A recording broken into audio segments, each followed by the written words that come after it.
Hello mga kaangis! Gagawa ako ng ginger oil. Ang aking gagamitin ay langis ng niyog.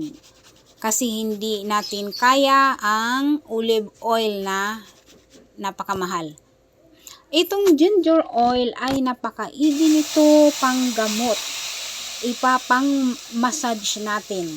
Yung mga bukol-bukol natin sa may ilalim ng tainga, sa may liig, sa kilikili, o sa iba pang parte ng katawan, basta mga bukol-bukol, lamig-lamig kasi yan. So, ito ang napakaiging pang-massage, ang ginger oil. Ayan, nakagawa na nga pala ako ng coconut oil, ayon. Tapos, inilagay ko lang dyan sa, yung kinudkod ko na luya, para talagang lumabas yung kanyang katas.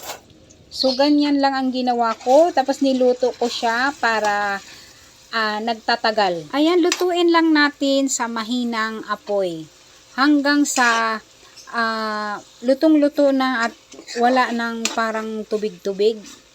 Ayan, pwede na yang patayin. Itong mga ganitong niluluto siya, talagang pang matagalan. Ayan, halu-haluin lang natin mga kaangis. Para hindi siya matututong.